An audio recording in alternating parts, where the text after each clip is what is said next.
passenger recounts emergency landing ordeal. Minority Council accuses the Executive Council of trying to suppress their voice. Tobago Rhythm and Soul Festival not a THA event, and Cal denies mass security screening in the U.S. Good evening, I'm Patricia Nicholson-Richards. Welcome to the Tobago Updates television news for Wednesday, 29th January 2025. To our top story this evening, brace, brace, brace were the words ordered by the cabin crew as they prepared for the emergency landing of a Caribbean Airlines flight on Monday night. A passenger aboard the flight shared her experience with Tobago Updates via phone, praising the crew for their professionalism and composure during the ordeal. Reporter Joe Sheldon has the story. Tobago passenger Snail Jack recounted her experience aboard the flight, telling Tobago Updates that she grew concerned when the aircraft seemed to be flying lower than usual. The captain soon announced an engine issue, but despite the situation, passengers remained calm. Jack assisted by keeping those nearby informed, while flight attendants instructed everyone to brace for landing. But of course, at that point in time, I didn't think anything of it. It's only until the pilot, would have indicated that you would have stated that the cabin crew should prepare for emergency landing and brace. So brace, brace, brace. Those were the exact words. As the crew prepared for landing, the passenger prayed. The flight landed safely with emergency services on standby at the Piaco International Airport. Jack said passengers expressed gratitude as they reflected on the experience. She praised officials for their efforts in managing the situation effectively. And one thing I could say, I give credit to the cabin crew in the way in which they would have handled the situation, and in the way in which the pilot was able to navigate and maneuver the aircraft, as well as how the air hostesses, they made the passengers feel. Because even during a Senate debate yesterday afternoon, Minister of Finance Com Imbert provided details about the emergency landing. He explained that fuel from the aircraft's left engine ran out, prompting the pilot to initiate an emergency landing in accordance with aviation protocols. One of the engines basically ran out of fuel, which caused the captain to make the mandatory announcement in accordance with civil aviation regulations to the passengers that they should get into the position that is recommended for emergency landing. He announced that 3 individuals were withdrawn from service pending ongoing investigations.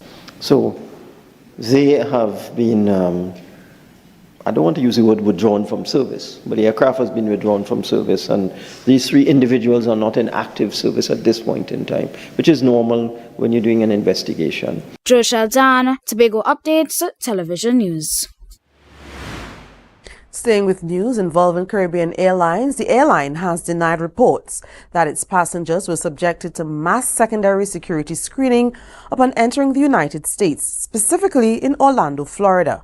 In a statement on Tuesday, Cal confirmed that after checking with senior staff in Orlando, no such screenings occurred. The airline also noted that it had not received any notification or advisory from U.S. authorities regarding such an exercise. The allegations came from UNC MP Dr. Rudal Munilal, who claimed during a Monday night meeting that 80% of passengers on a flight to Orlando faced much more aggressive pat-downs. On Thursday, January 23rd, the Tobago Assembly Legislature held its first plenary sitting for the new year. During the session, Minority Leader Kelvin Morris introduced a motion calling for an investigation into the procurement process of 4 road projects under the THA. However, during the discussions on the Minority Report last evening, Morris raised serious concerns regarding the conduct of the sitting. He believes the current THA administration was deliberately suppressing the voices of the minority. Joe Sheldon tells us more.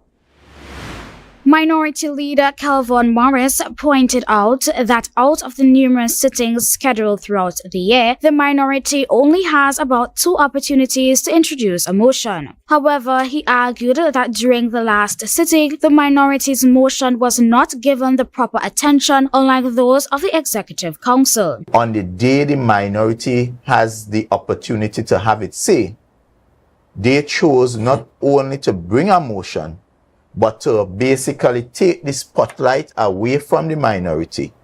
In fact, their motion went for the majority of the evening. And the minority only had a very short window to have a very serious discussion. He stated that the introduction of the motion by Chief Secretary Fali Augustine was unnecessary, arguing that he could directly address the Minister of National Security within the parameters outlined by the country's constitution. He characterized the Chief Secretary's motion as a, quote, political theater, end quote. And utilizing the ambit of the constitution that allows him the opportunity to not just write, but to have discussions with his colleagues and counterparts in Trinidad, the ministers, and even the Prime Minister, to have any discussion on matters of national security or any matter thereof. Morris criticized the Secretary of Infrastructure, Quarries and Urban Development, Trevor James, for not responding to the motion. He pointed out that instead of replying, Standing Order 26-2 was invoked, which requires the opposition to respond if new information is introduced. Morris argued that no new information was provided and therefore the Secretary should have responded. If in the wrap-up you bring new information and that is critical to the executive, then you now have an opportunity to, or the individual, you can now come and respond. But in the wrap-up was simply a summary of information that was already placed on the table that they should have responded to. And therefore, the fact that they invoked that standing order again is just to show the people of Tobago the kind of dangerous people we are dealing with. Jo Sheldon, Tobago Updates, Television News. We'll take a short break and come back with more. Stay with us. Want to get better? Where to start? What kind of exercise to do? What to eat? How to get restful sleep? Need a doctor to search for root cause? Look no further. Come to Majuba Hill Lifestyle Center Foundation at our Wellness Center in Goodwood, or Food Hub in Darrow Springs, Scarborough, or Doctor's Office in Goodwood and Darrow Spring. Contact 49 Swift 4979 438.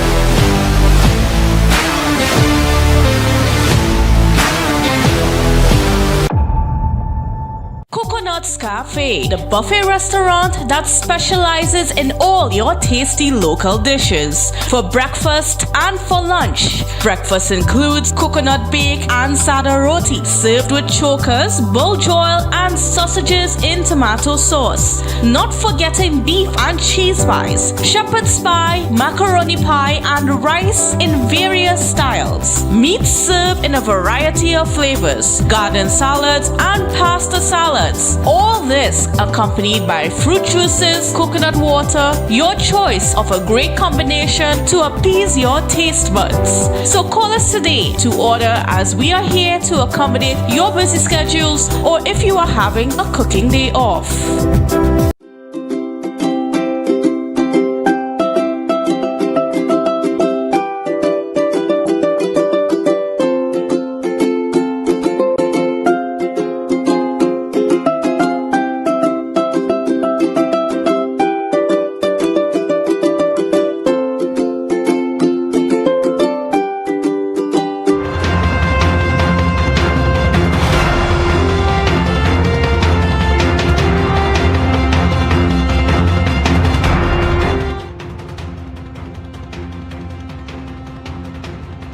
Welcome back.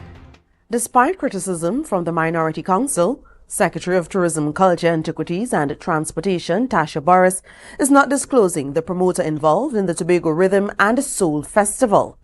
Speaking on the Good Morning Tobago show, she explained that the event, headlined by Buju Banton, is being facilitated by the Tobago Festivals Commission in partnership with a private promoter.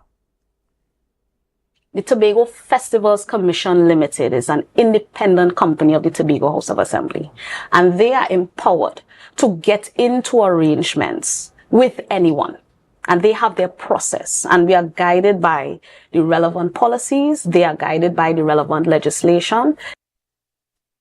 That a $9.3 million budget has been approved for the festival, funded by the THA. However, the profits will be shared between the Tobago Festivals Commission and the private promoter. As Tourism Secretary, she noted that her role is not to manage the Festival Commission's operations, but to provide oversight. For the CEO to be able to give more details as to what that process was and how that came about.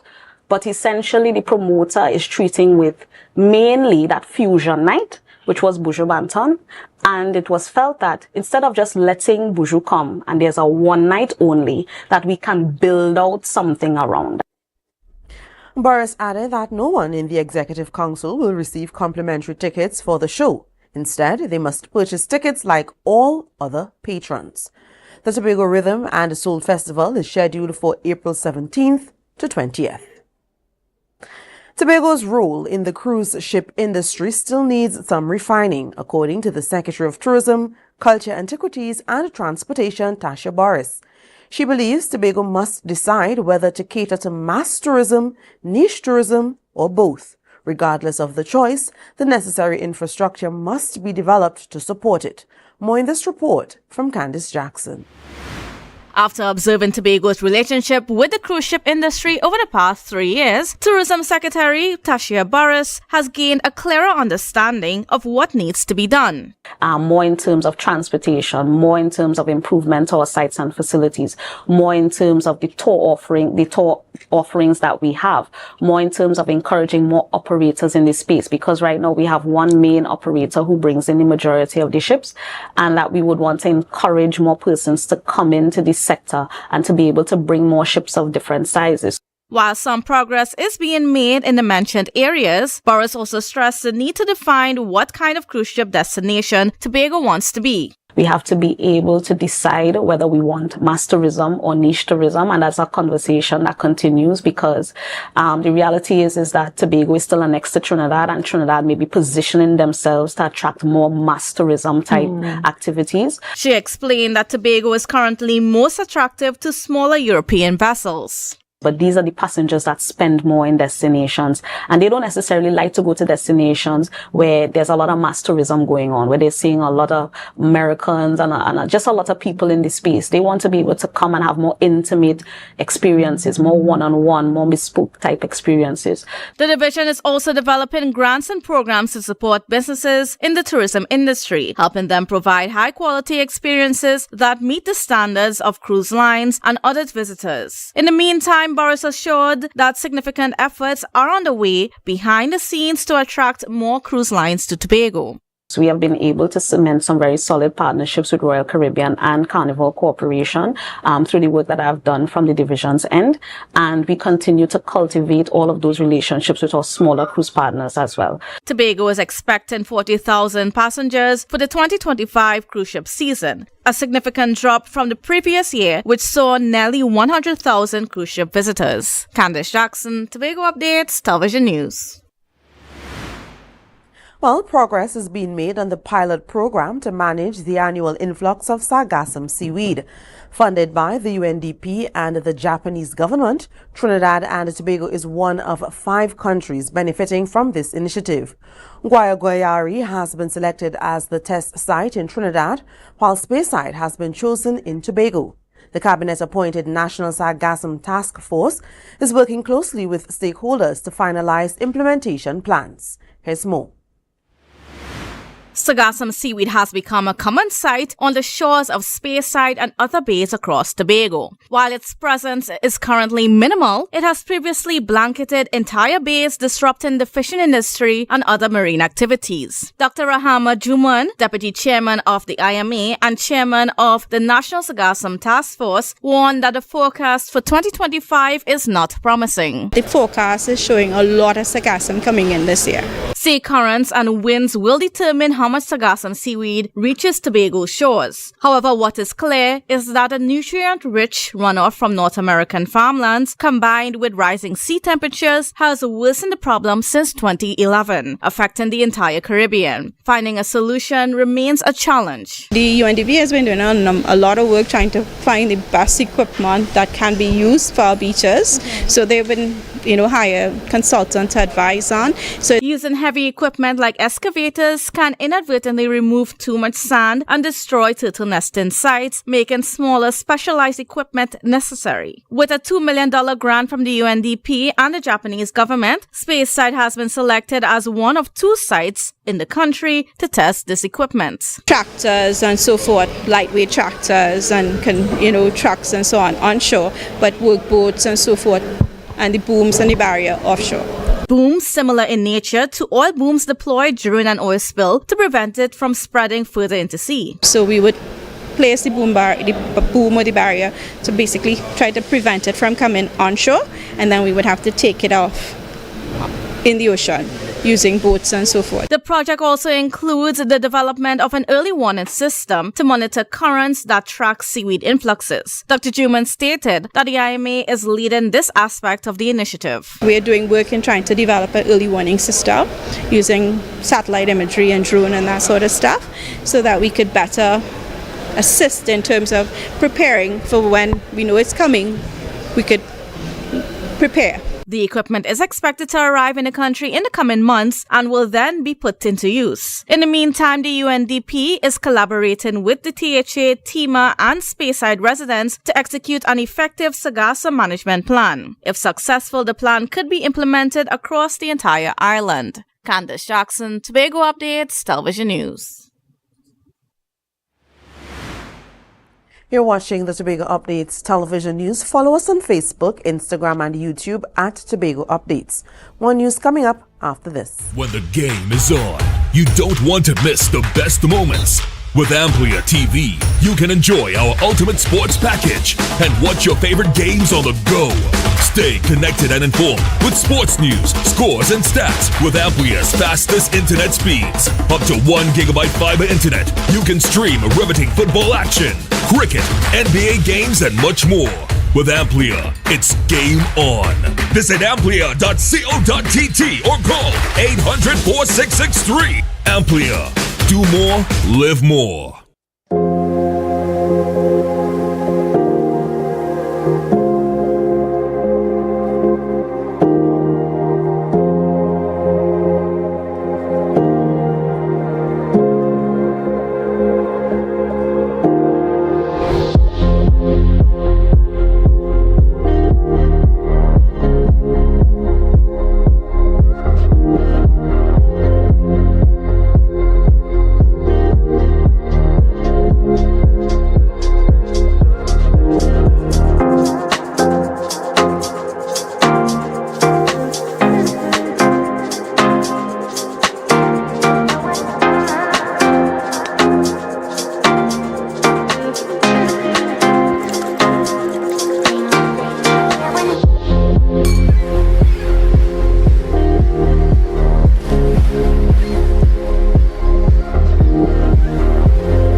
Supplies has been a leading name for over 37 years in the glass and aluminum market in Tobago. We provide an extensive range of high-quality, innovative aluminum and glass products for commercial and residential use. Competitive prices with superior and professional services by committed employees who are guided by rigid quality standards. Tobago Glass Supplies specializes in the manufacture and installation of glass and aluminum products that are essential to today's homeowners and the business environment. We are engaged in marketing, sales, and installation of a variety of products. These ranges from windows and doors to necessities such as mirrors for homes and vehicles, designed and manufactured in-house or imported.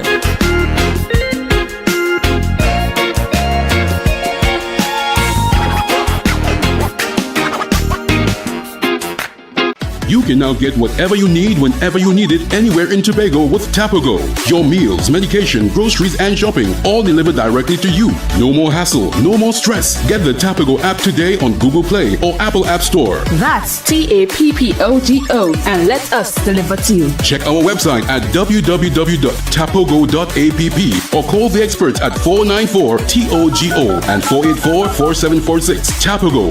Relax. We will get it to you. Tobago's at your service.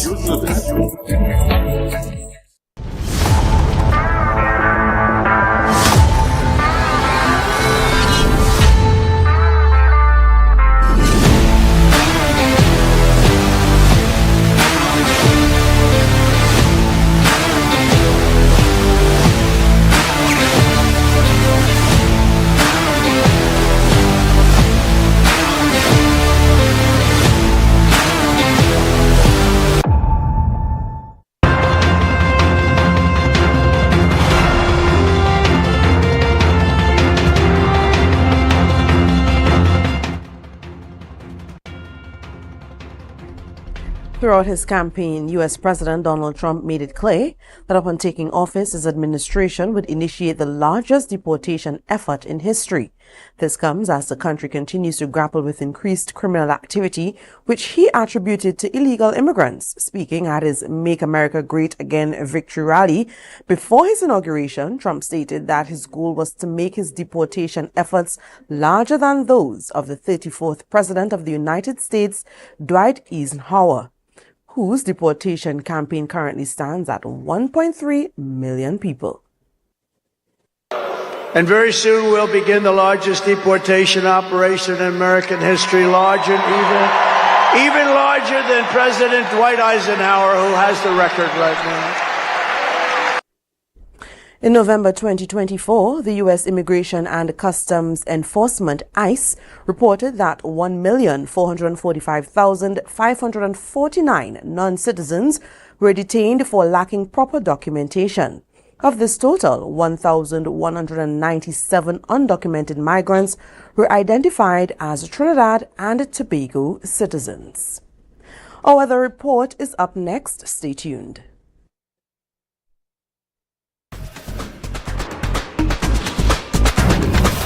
With Flow Business's new smart solutions powered by super fast, reliable broadband, you'll feel like there are more versions of you working for you.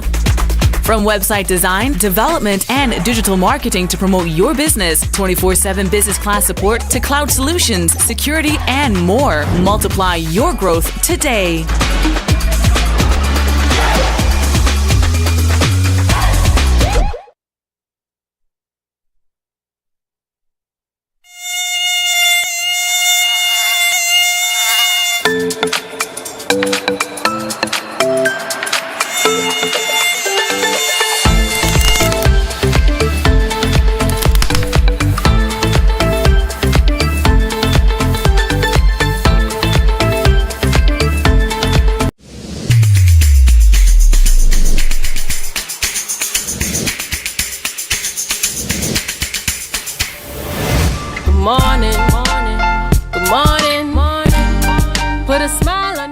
Best place to stay in Tobago is at Thorn's Place with rates starting as low as 200 TT. Call or WhatsApp 745-7306 or 682-8676. We are located uptown Scarborough, 5 minutes away from the port. Remember, at Thorn's Place, our aim is to make your stay safe and affordable.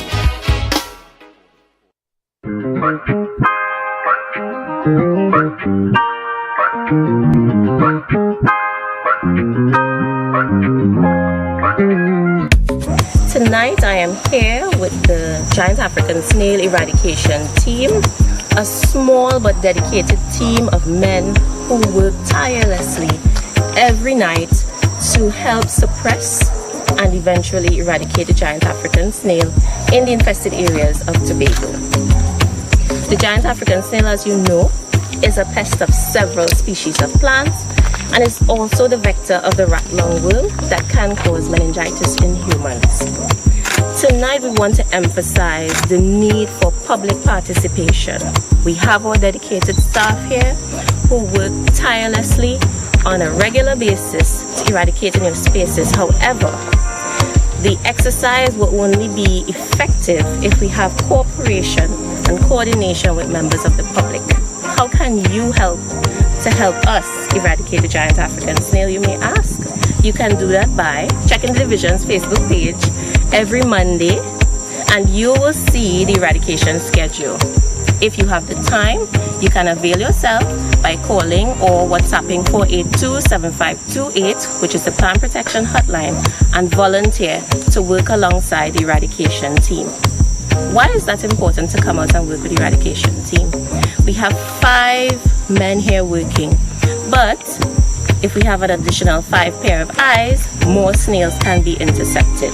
So we are calling on everyone who has the time and is able to come out with your closed-toe footwear, preferably boots, but anything that covers your toes, and of course a torch, and come prepared to help us collect and destroy these dangerous and destructive pests.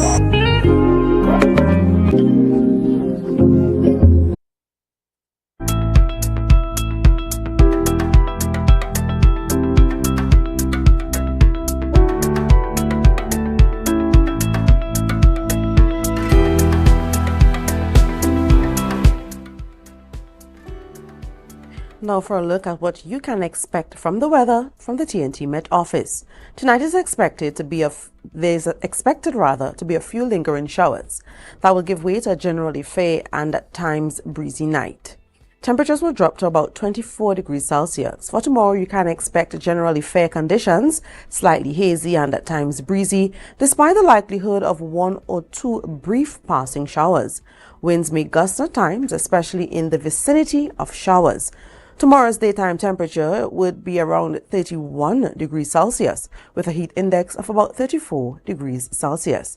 Seas are expected to be moderate, with waves near 2.5 meters in open waters and 1 to 1.5 meters, occasionally choppy, in sheltered areas. The Met Office is warning all marine interests to exercise extreme caution. Sunrise is at 6:26 and sunset at 6:06.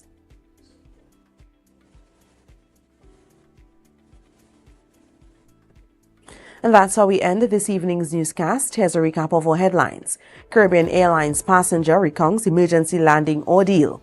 The Minority Council accuses the Executive Council of trying to suppress their voice. The Tobago Rhythm and Soul Festival is not a THA event. And Caribbean Airlines denies mass security screening in the U.S. I'm Patricia Nicholson Richards, thanking you so much for joining us and wishing you a great night.